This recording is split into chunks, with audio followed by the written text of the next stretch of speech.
चन्नी जी।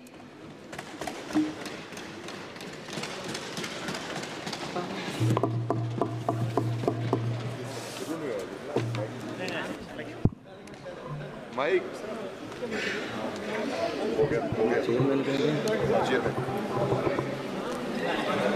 देश सेवा बर मोहे हैं, शुभ कर्मन ते कब हूँ ना डरूं और सो जब जाए लरूं, निश्चय कर अपनी जीत करूं। माननीय चेयरमैन, मुझे लगता है कि जो ये सरकार वाले हैं 10 साल राज करके एग्जॉस्ट हो गए और अब इनके पास कोई आइडिया नहीं बचा है और कोई सिंसियरिटी भी नहीं है। कितनी महत्वपूर्ण चर्चा देश के बजट पे हो रही है और जब से चर्चा शुरू हुई है मैं देख रहा हूँ ना प्रधानमंत्री जी, ना होम मिनिस्टर, ना फाइनेंस मिनिस्टर। आप उस तरफ देखो, उस तरफ देखो, वो खाली कुर्सियों को देखो, सत्ता पक्ष देखिए, ये खाली कुर्सियों को देखो। मंत्री जी बैठे हुए चिराग पासवान, ये खाली कुर्सियों को देखो, मंत्री बैठे हुए हैं, ये उनका इंतजार कर रही है कि कहाँ है हमारा फाइनेंस मिनिस्टर। ये सिंसियरिटी है इनकी मैडम, माननीय मंत्री पासवान जी बैठे हुए हैं। आप लोग थोड़ा सा शांति बना के रखिए, माननीय सदस्य बोल रहे हैं। 10% आदमी नहीं है वहाँ में। कहाँ है इनके मेंबर, कहाँ है प्राइम मिनिस्टर, कहाँ है होम मिनिस्टर, माननीय कहाँ सदस्य बजट पर हमारे चर्चा करिए। वित्त मंत्री जिन्होंने बजट पेश किया और उनको हमने बताना है कि बजट में क्या नहीं दिया आपने और क्या दिया। ये सिंसियरिटी है। देश पूछ रहा है, हमारे सब लोग पूछ रहे हैं कि आपकी सरकार की सिंसियरिटी क्या है। स्पीकर साहब, माननीय चेयरमैन जी, मैं जब जीत कर आया सबसे पहले मैंने माननीय श्री अंबेडकर साहब की मूर्ति पे नमन करना चाहा। मैं वहाँ गया तो वहाँ मूर्ति नहीं है, वहाँ से उठाकर पीछे कर दी गई कहीं। लेकिन ये लोग समझ लें कि ये मूर्ति पीछे कर सकते हैं अंबेडकर साहब की, उनकी सोच पीछे नहीं कर सकते, ये उनकी सोच को मार नहीं सकते और उनको इस संविधान जो उन्होंने दिया है उसको बदल नहीं सकते। लोगों ने बता दिया इनको कि आप संविधान नहीं बदल सकते, पूरी मेजॉरिटी नहीं दी इसीलिए इनको। और इसलिए मैं ऐसा चाहूं राज में जहां मिले सभी को अन्न, छोट बड़ो सब सम बसें, रविदास रहे प्रसन्न। माननीय चेयरमैन जी, 22 तारीख को बजट पेश हुआ। मुझे बड़ी खुशी थी कि बजट में जा रहे हैं, पहली बार आया हूं सदन में। जलंधर के लोगों का धन्यवाद है जिन्होंने मुझे यहां खड़ा किया ले आकर, उन वोटरों का धन्यवाद है। मैं नए कपड़े डालकर आया कि बहुत कुछ मिलेगा आज देश में देखने को, बताने को। पंजाब में जाकर मैं और सारे एमपी हमारे प्रेस कॉन्फ्रेंस करेंगे कि देखो क्या क्या मिला, नए कपड़े मेले जैसे आया मैं। लेकिन यहाँ आकर खोदा पहाड़, लिकड़ा चूहा भी नहीं, कुछ नहीं मिला हमें। पूरा मतरई माँ वाला सलूक किया गया हमारे साथ, फेयर डिस्ट्रीब्यूशन ऑफ फंड्स नहीं हुआ। ये सरकार हर नागरिक को बराबर नहीं देख रही है। चश्मा राजनीति वाला लगाया हुआ है, राजनीतिक चश्मे से देखा गया है। अपनी सरकार बचाने का फिक्र है, कुर्सी को पकड़े हुए हैं और ये बजट देश बचाने वाला नहीं है, सिर्फ अपनी सरकार बचाने वाला है। पंजाब में जो बाढ़ आई इनको दिखी नहीं। गरीब लोग जो मनरेगा में काम करते हैं जिनको कांग्रेस की सरकार, मनमोहन सिंह जी सरकार ने गारंटी दी थी 100 दिन की, ये 100 से 101 भी नहीं कर सके, 200 नहीं कर सके। ये उनकी 400 दिहाड़ी, उनका जो वेज है वो बढ़ा नहीं सके। गरीब की कोई सुनवाई नहीं। इस बजट में पंजाब के लिए कुछ नहीं दिया गया। जलंधर इंडस्ट्री पंजाब की डूब रही है। जलंधर में लेदर इंडस्ट्री है, जलंधर में स्पोर्ट्स इंडस्ट्री है, वो डूब रही है। कुछ उसके लिए नहीं किया। हेल्थ के लिए कोई हॉस्पिटल नहीं दिया। स्मार्ट सिटी जलंधर डिक्लेयर किया हुआ है, वहाँ पानी गंदा आ रहा है, सड़कें खराब हैं, रेलवेज अंडरब्रिज की बात नहीं की। नशा, अभी राजा बड़िंग जी ने बोला नशा इतना फैल गया पंजाब में, लेकिन सुनवाई कोई नहीं। आदमपुर एयरपोर्ट का इन्होंने कहा था नाम, माननीय प्रधानमंत्री जी ने कहा था कि उसका नाम गुरु रविदास जी के नाम से रखेंगे, लेकिन आज तक नहीं। मैं वो भी मांग करता हूँ। बहुत शोर सुनते थे पहलू में दिल का, जब चीरा तो एक कतराए खून ना निकला। माननीय चेयरमैन जी, 24-25 के जो बजट में एस्टीमेट दिए गए हैं, उसमें 32 लाख करोड़ रुपए की आमदन दिखाई गई है और 48 लाख करोड़ रुपए का खर्चा दिखाया गया है। 16 लाख करोड़ का घाटा है आमदन और खर्च में। जिस घर का 16 लाख करोड़ का घाटा होगा एक साल में, उसकी बर्बादी तय है और ये बीजेपी वाले तय कर रहे हैं। और मैं 14 लाख करोड़ इस साल कर्जा लेने की बात की गई है, 14 लाख करोड़। अगर ऐसे हर साल कर्जा लेंगे, देश कहां जाएगा? आज देश में फाइनेंशियल इमरजेंसी वाले हालात पैदा हो रहे हैं और बीजेपी ये हालात पैदा करने के लिए जिम्मेवार है। और ये कहते हैं कि जी हर रोज इमरजेंसी की बात करते हैं कि इमरजेंसी, लेकिन जो देश में आज अनडिक्लेयर्ड इमरजेंसी है उसका क्या है?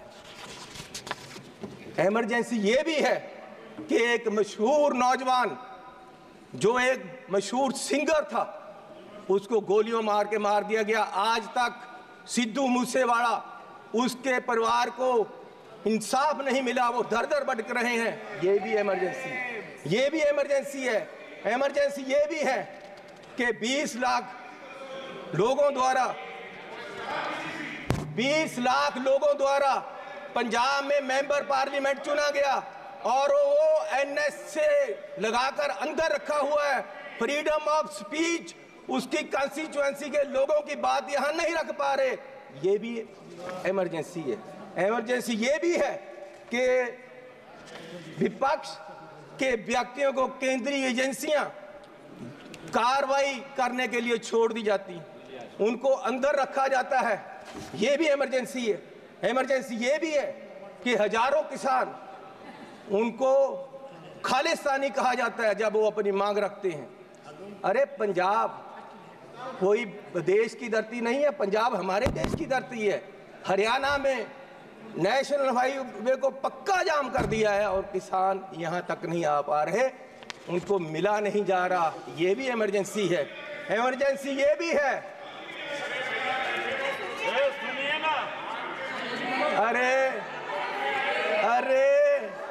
अरे फीलिंग ले लो। गद्दारी का मूल्य मिला है आपको, इसकी फीलिंग ले लो, अच्छा लग रहा है।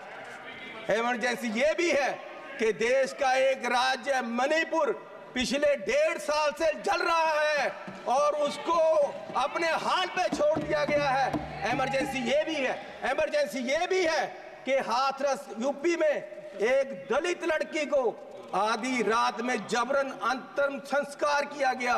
इमरजेंसी ये भी है कि मध्य प्रदेश में दलित व्यक्ति को के सिर पर, मुंह पर पेशाब कर दिया गया। इमरजेंसी ये भी है। इमरजेंसी ये भी है कि अपनी इज्जत के लिए धरना दे रही महिलाओं, पहलवानों को प्रदर्शन में प्रोपोगंडा बताया गया।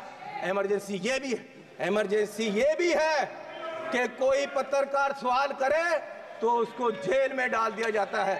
इमरजेंसी ये भी है कि अपनी शिक्षा के लिए उतरे छात्रों को देशद्रोही बताया गया। इमरजेंसी ये भी। किस इमरजेंसी की बात कर रहे हैं? सुन लो भैया, सुन लो। माननीय चेयरमैन जी, मैं पंजाब के एक गरीब परिवार से आता हूँ।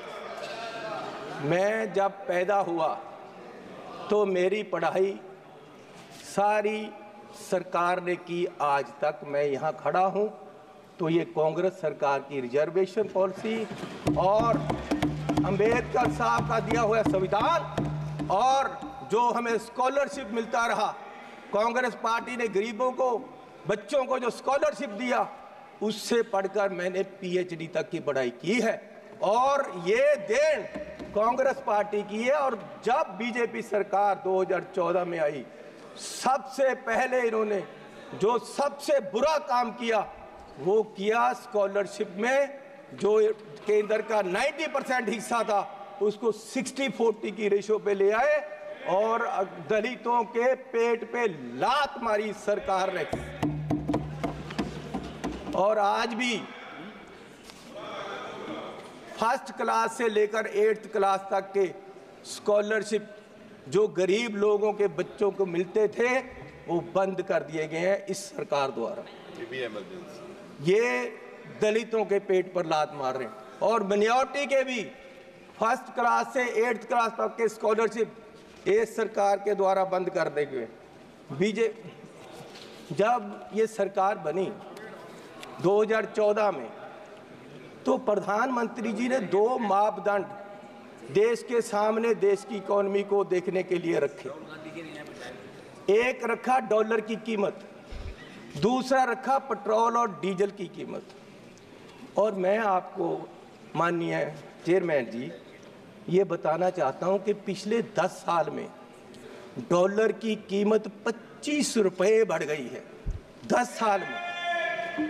और हमारे माननीय प्रधानमंत्री मनमोहन सिंह जी और कांग्रेस की सरकार में ये सिर्फ 13 रुपये बढ़ी थी, डबल बढ़ी है इस सरकार में। और मोदी जी उस समय बोले थे 14 में जब सरकार बनी नहीं थी, डॉलर की कीमत ज़्यादा होने से जो रुपया गिरा उसके बारे में मोदी जी ने उस समय बोला था क्या कारण है कि देश का रुपया पतला होता जा रहा है, ये जवाब देना होगा आपको। देश जवाब मांग रहा है, समझ नहीं आ रहा प्रधानमंत्री जी गिर रहे हैं या रुपया गिर रहा है। कभी कभी तो लगता है कि रुपए की और सरकार के बीच कंपटीशन चल रहा है कि सरकार ज्यादा गिर रही है या रुपया ज्यादा गिर रहा है। और मोदी जी ने कहा था जिस देश का रुपया कमजोर होता है उस देश की सरकार कमजोर होती है, उस देश का प्रधानमंत्री कमजोर होता है।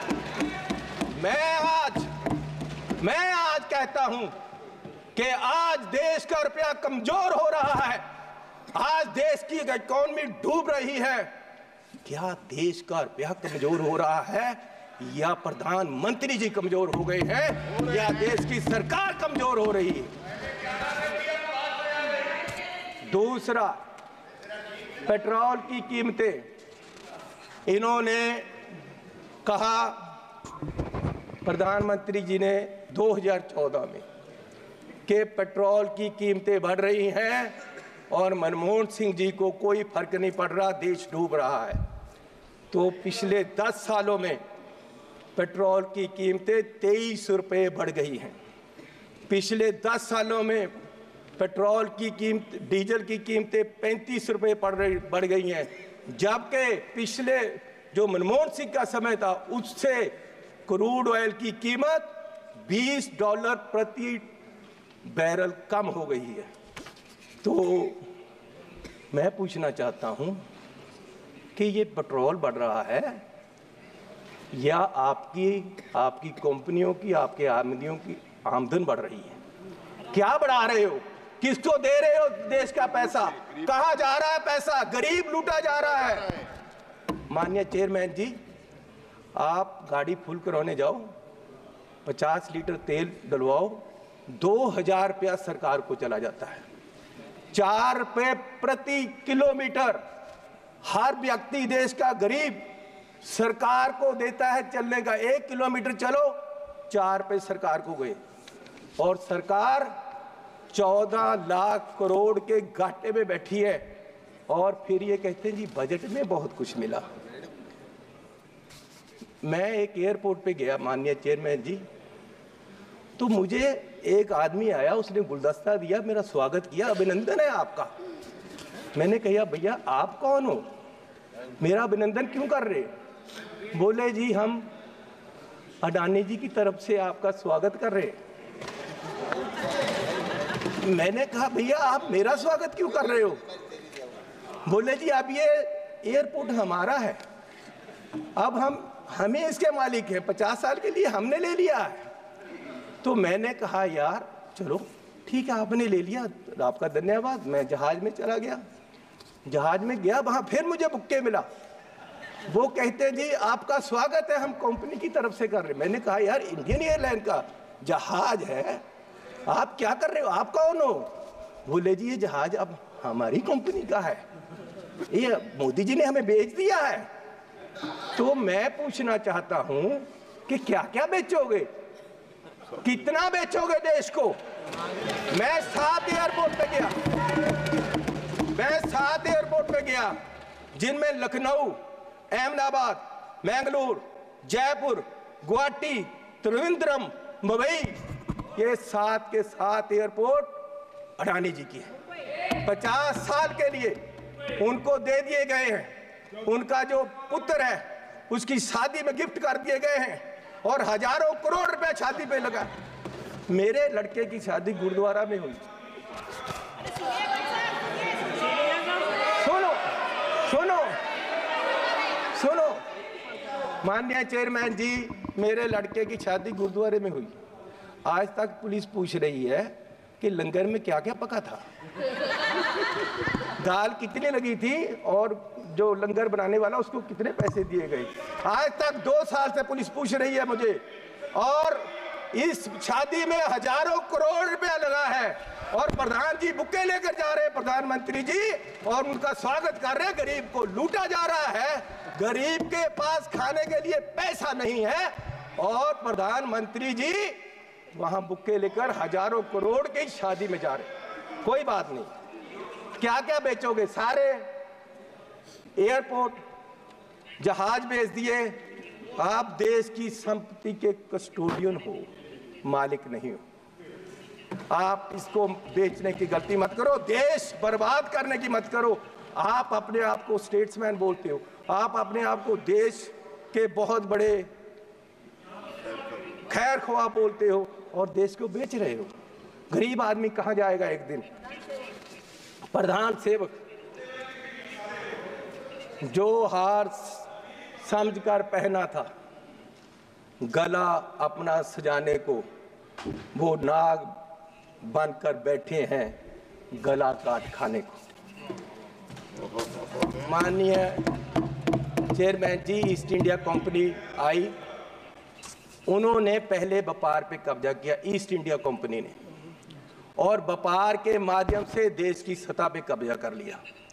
इनमें और अंग्रेजों में कोई फर्क नहीं, सिर्फ कलर का फर्क है।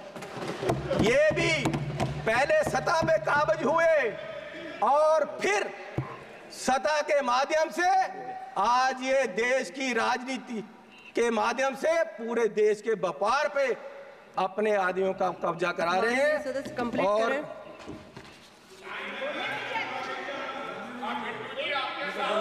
मैं बस एक बात करके बोलिए माननीय चेयरमैन जी, कोई बात नहीं, बैठ जाओ जी, बैठ जाओ। बिट्टू जी, आपके पिताजी शहीद हुए थे, माननीय सदस्य, लेकिन मैं आपको कह दूं वो उस दिन नहीं मरे थे, वो उस दिन मरे जिस दिन आपने कांग्रेस को छोड़ा।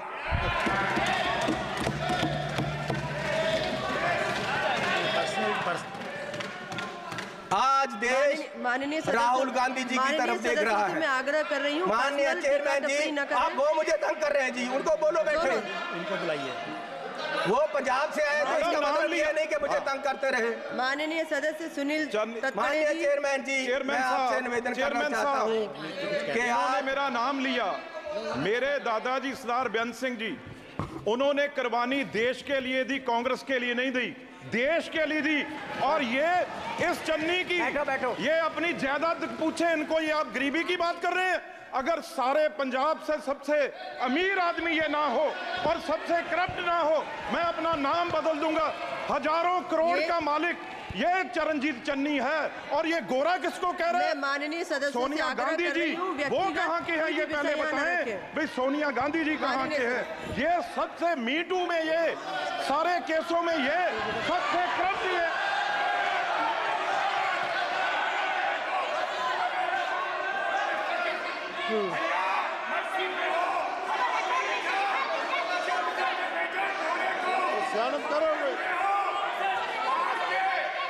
माननीय सदस्य अपनी बात कंप्लीट करें।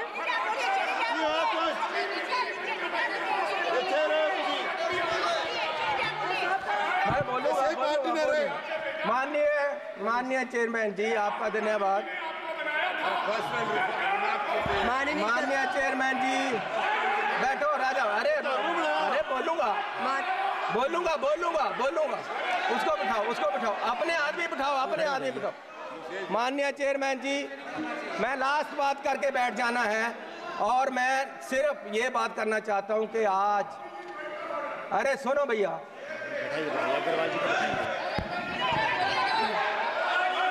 बैठ जाओ सर, बैठ जाओ। सदस्य से आग्रह कर रही हूँ। बोलूंगा। माननीय चेयरमैन जी,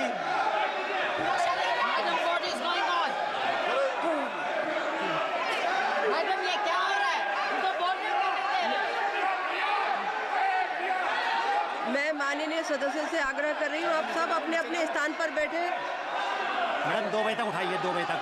सभा की कार्यवाही 2 बजे तक स्थगित की जाती है।